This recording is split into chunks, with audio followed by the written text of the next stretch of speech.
Hello everybody and welcome to my YouTube channel. Today we're going to be removing carburetors on a 2003 Honda Shadow 1100. Again, I've done a lot of carb repair videos. This makes my first motorcycle video, so let's get started. Here we're going to take and remove the sissy bar using the ratchet and 12-meter socket.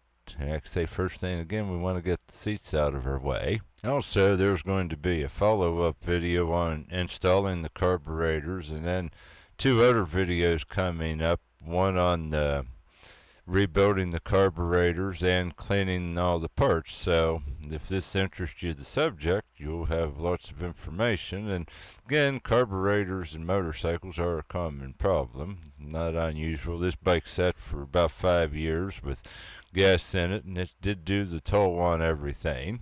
And I'm sure a lot of people will be doing the same thing. The person that owned this bike sort of gave up riding, but the fuel prices this year inspired him to get the motorcycle back out.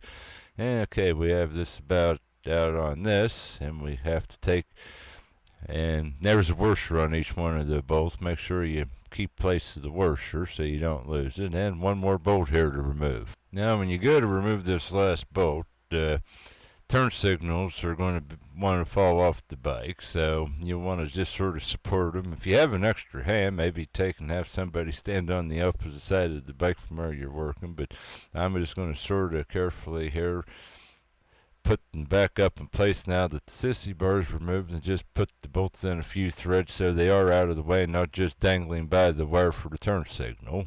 And if you notice at the opening of the video, it sure will make the job easy. If you have access to like a motorcycle jack or something to get the bike up in the air and sitting straight instead of just on the kickstand. I don't know why, but nothing more modern bikes do. Why they quit putting center stands on motorcycles. My first bike was a 76 Honda CB550, and it had a center stand. And then I had some other 80s bikes, but it seems like to the 90s they want to quit doing it. I guess you can sell motorcycle jacks that way. And here we're just starting the last two bolts in, and we will be using this 10mm socket and 1/4-inch drive ratchet to remove this like acorn nut on holds the rear part of the seat on the bike. It's simple enough. It gets worse here, but so far it's pretty easy to begin with. And there again, a acorn nut, and then the rear part of the seat, just simply you just lift up and like pull out, and there it be. And to prevent losing the nuts while I'm working, I'm just going to turn it back on the stud where it was. It won't be in the way. And these are a 5mm Allen key, hex key, whatever you want to call them, that holds the main part of the seat on. And I'm going to remove those next. There's two of these. I'm getting the one on the right side of the bike to begin with. As you can take notice, where the seat on the bike kept the dust off of it, but where the seat did not protect it there, you can see the dust from it sitting. It'll need cleaned good, but that I'm going to let the person that owns the bike. Cleaning bikes isn't my most favorite thing. Now, it's something you have to do occasionally, but I feel a chore. Okay, now we have this other bolt on its way out. Yeah, once you break them free, they turn out real easy. No problem on that. And now, sort of the same deal as the rear part of the seat. Just lift up and pull forward, and that's out of our way. Now we're going to remove the side cover, and I want to get more access here to get more stuff removed. In addition, just like the rear that acorn-shaped nut, this bolt here on the side cover is another 10mm. Now once that bolt's removed, other than that, it just pulls back off carefully. Don't break the tabs on it. They will break. And there I'll show you what I mean by the tabs if you've never done this before. These just push into those little rubber grommets that's in the frame of the bike. And now we're going to take and disconnect the fuel hose. Get this old, on this case, old smelly gas out of it. And it does stink. I took the cap off, and not good. Once you smell old gas, you know the smell. It'll stick with you forever. Furthermore, if you took notice, that little clamp I just squeezed with my fingers and pulled down, and then we pulled the hose off. And the fuel petcock, if you look, it's in the 9 o'clock position, which is in the off, because I did that specifically so the fuel didn't run out. Now I'm just putting on a 3/8-inch piece of old fuel line I had laying around, and I'm going to run it down, and then we're going to open the fuel petcock here shortly and drain what gas is in it before lifting the tank off. And there I got an old gas can, and hopefully I don't think much is on it there. Put it in the reserve position, which is 12 o'clock, and here you can see the fuel's running out of the tank. And unfortunately, I can't imitate the smell for you in the video. I haven't invented that technology yet. Hey, I want to say that's drained. At least there was only like about a half a gallon in it, so that's good. Now we're going to remove our seat, which is a 12-meter socket required. I mean 12 millimeter. I think I said meter earlier. You have it be one big socket. And just as with the seat bolts, once you initially break it free, it's turning out with no problem. And there's the bolt. And there is one big washer on it. And here, before we completely lift this off, there's a little fuel vapor line underneath the corner. Want to pull that down out of her way, or that would prevent you when you go to lift it off. That would get in the way.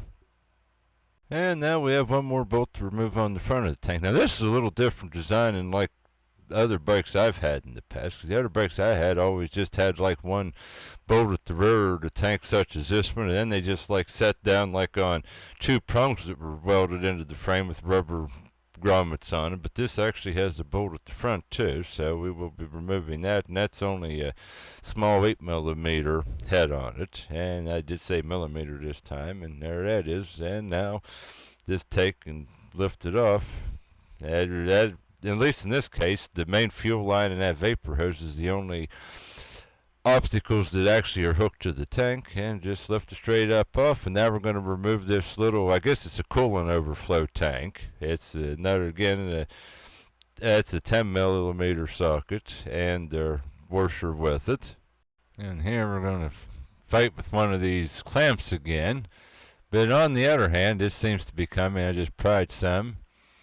Well, maybe some more.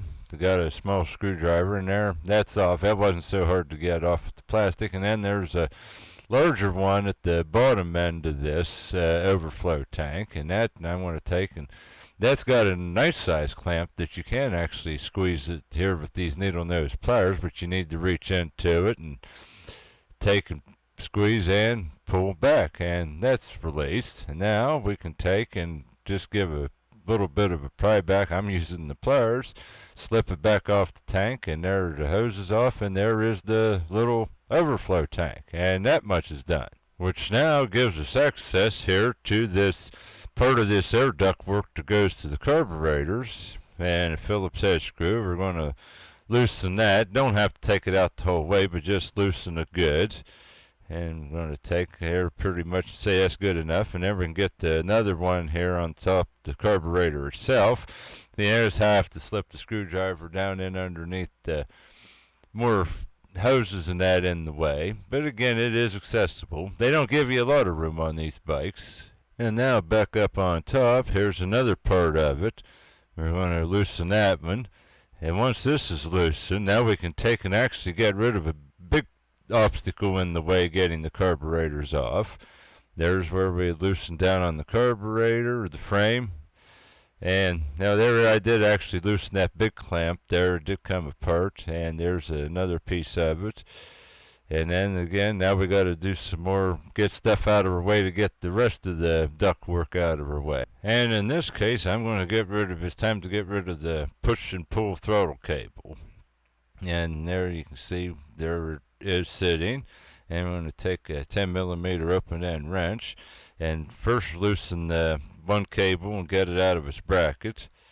Once you break it free, it should just turn. And I'm only, I could say, need to loosen a few threads. And if you don't only loosen the one nut, there's one on the back side, it should, when you tighten it back up, still be adjusted where it should be. And then with a little bit of careful manipulation, you can get it slid back out of the bracket. Okay, and there's the upper cable. And now we're going to take and do the other one there, same deal, loosen it with the 10 millimeter wrench.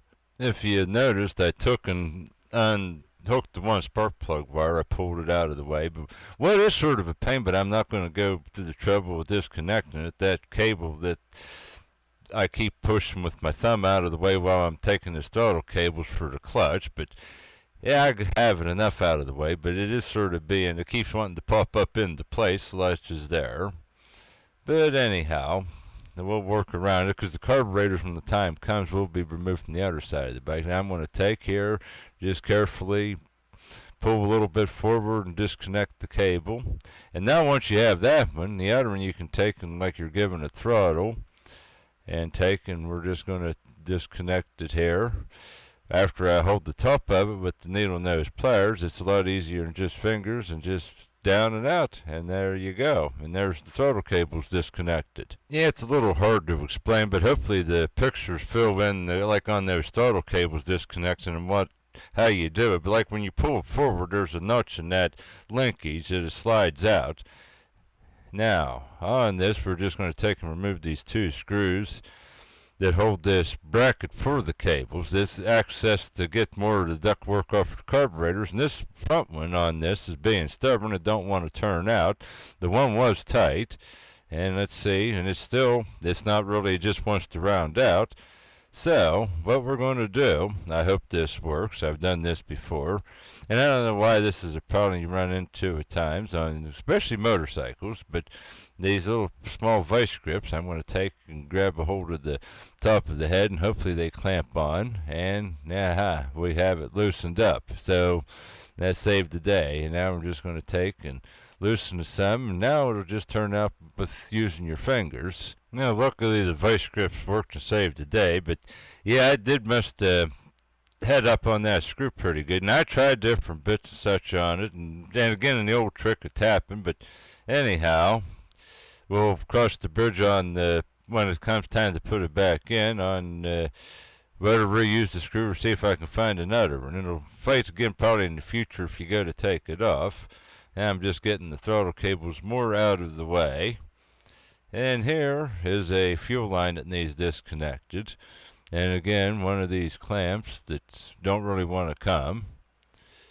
And again, I think we're just going to take here and clamp the vice grips on here for careful, and loosen them up some. And once they're clipped on, that's taking the pressure off of it. And while it's on there, I'm just going to take this small screwdriver and pry up and just keep the pressure on the clamp, since it don't seem like the clamp wants to release enough to like slide back up the hose. And it is coming. I can tell it's been on for a long time, and the hoses are getting some age to them, and they're stiff and brittle. Luckily it's warm here while I'm working on the bike, which helps some. And it's all but off, and there it is. Now that I have the hose off, I'll show you these clamps. They are sort of, I don't know if there's a special tool made for them. I've always did fight with these on motorcycles, but they have just like two little rings on the end, but they're a pain. Now anyhow, with that out of the way, and the throttle cables from earlier, we can access another part of all this here glorified ductwork going to the carburetors to bring in the fresh air and make the bike go run good and all that good stuff. And there, that's loosened up. And now, there's another piece of it off. So we're progressing. There's more headway. And now we got to take, and there's one of these on each side. I'm first on the one on the left, take and unhook the choke. Now this is a plastic nut that actually holds this. It's probably somewhat fragile, but it was tighter than what I could turn with fingers, so I initially started to turn it loose using this 14mm open end wrench. Again, I'm not sure exactly if this is another one of those. Besides that, there's like teeth on it, if there's another special tool or something. But between actually getting it with the wrench and now we're using, again, working those teeth using the needle nose pliers, the long one, getting it freed up. And now once it's loosened up some, we're going to take here and pull this cover back off. Real careful there where it hooks over the threaded part, this rubber grommet. Now the rest of it will just take and turn out not that hard. We can just take and use finger on each hand and start with. It's still sort of tight, but I don't want to put the wrench back on it since it's plastic, and there it's at. And there's three parts to it, that like brass plunger that I just pulled off, a spring, and there's that plastic nut that holds the cable into place. Again, keep track of the pieces. You'll again need them for reassembly, and there will be a video on reassembly coming up in the future on the bike carburetors. And you see now I'm loosening more of the clamps that hold the carburetors now to the cylinder head, the rubber duct work. And now back over on the right side of the bike, we're going to remove this screw, and bracket that just holds the spark plug wire, keep it away from the engine heat. And that actually, one screw that turned out like it should, no problem on that. And there's the little short screw. All these small parts I've been putting in a little Ziploc bag to keep track of them. And now we can unplug the spark plug and get that out of the way, which just makes a large help. Now here's the choke. And on that you can safely, I wasn't sure on the first one, you can pry the rubber grommet off that plastic nut back, which does help on loosening the plastic nut, because with that on was turning harder on the other side, but I was not 100% certain, but now I am. But it's still, I admit, it's not coming out like fast. Actually, over the years, I've had Kawasaki's and older Hondas and Yamahas. I've never seen a choke set up like on this bike. Usually there's just one cable and it just closes right at the carburetor itself, the flap in it. But this is a different setup. But if it works, it works, and it's not my bike, but it is something I've never quite seen the setup before. And now, with that going, here we can lose some more what actually holds the carburetors to the cylinder head, and we're nearing getting this ready to get out of the way. With an exception, there's a line here yet to the carburetor with one of those clamps that are so helpful and easy to remove. I'm not really still sure how they expected you over the years. Yeah, all motorcycles use these. What is the actual deal on them? But again, you can I'm just going to put some pressure against it. And it don't seem like they do want to slide back off. And then with that, I'm taking the screwdriver and prying like the one on the other side of the carburetor. And slowly, it seems like it might come free one day. The biggest thing I think on these clamps, now I will admit you can put them in place, and with a little push you can put them back on without squeezing them in place. I think that's supposed to, but they're still hard to disconnect, but we got it. And just shove that out of the way some, and here's just some simple like wire wraps. Take these and get some more stuff to give us enough room to slide the carburetors out of the frame. There's not a lot of extra room on it, but they will come out. You will be seeing here very shortly. And then I want to just take and get this choke cable carefully positioned out of the way. And now here we have, this is some pollution stuff. Unhook this clamp. Now these are ones they do actually slide back and then push that off. And on this, you'll see on your bike, there's one on the other side, but my video clip became corrupted and I could not show it in the video, that one clip where I disconnected. But after you unhook the other one like that, that piece just lifts out of there. Okay, now we are ready to remove the carburetors. And again, you just I got them pulled free from the cylinder head, and now it's just gradually little bit of a tilt. And what frightened me there is the overflow line to the radiator itself. On reassembly, I taken the whole way off, but I do get it here. And that other wire there that you see with the shiny stuff, that's just extra illumination. My cousin's husband added on the bike some LED lighting. But anyhow, we're all but there, but it still just wants to stick. Those carburetors you'll see when they're off there, they sit sort of at a weird angle to each other. But finally, there it is. And there is the carburetors, and they are off the bike. Alrighty, thank you for watching, and again, any questions, feel free to drop them in the comments below, and be sure to like and subscribe.